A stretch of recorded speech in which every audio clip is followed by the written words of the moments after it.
mình bữa xem xe bò nè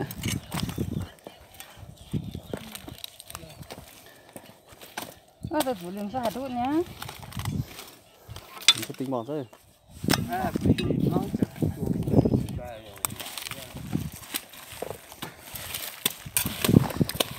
hơi Cục dụng này hello.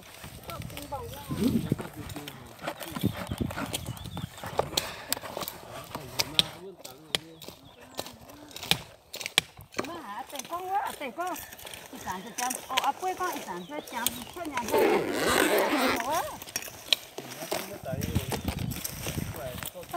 Mà cán tạm miền mà nè. Con nó chẳng con hảo nhỉ mà.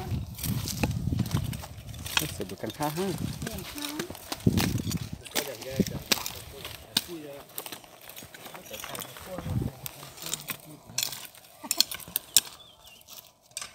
Ồ nó có hỏi lấy cho mình phải tăng tiêu nó có phải nhau miêu kia. Nên con gai sẽ đây. Tiếp đấy.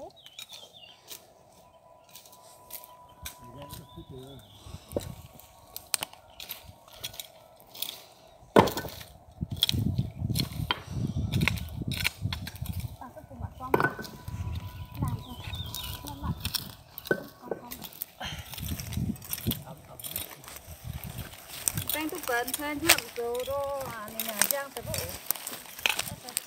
không có gì nhất cái này mới tập túc á cái cua vì cái cua như thế đủ sen đâm cua tôm đào ha nó hận tóm có té quá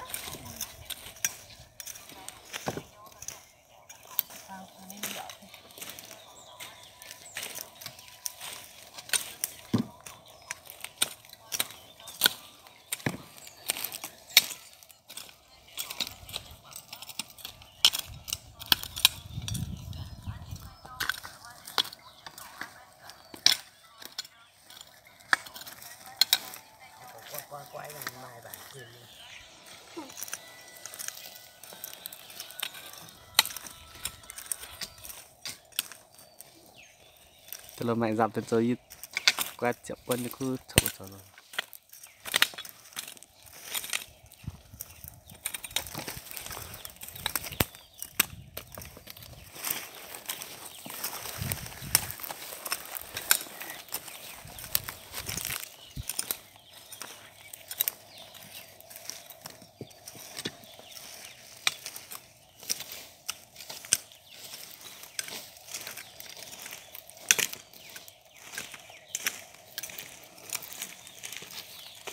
để gót chẳng không phải chẳng chẳng thôi nó chẳng thôi không phải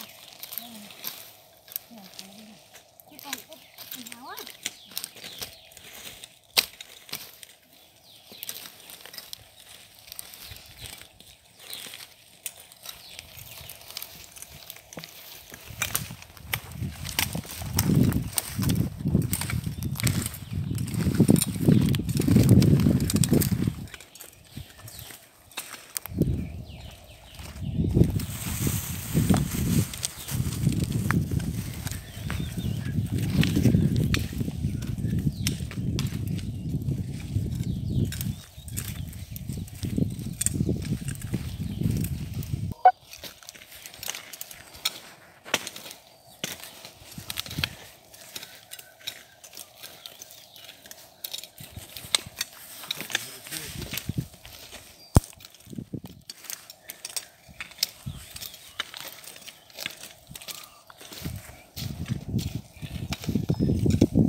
đó rất là quên là cả phụ nhau với phụ mà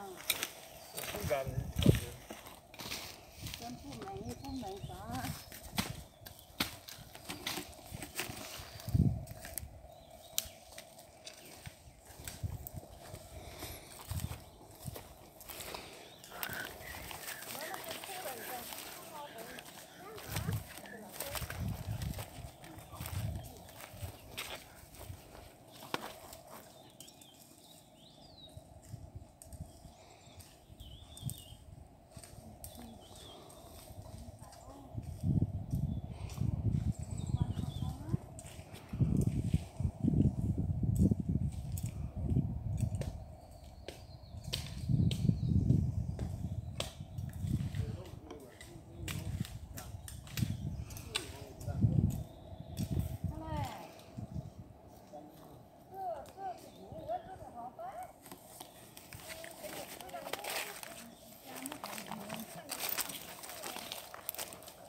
giang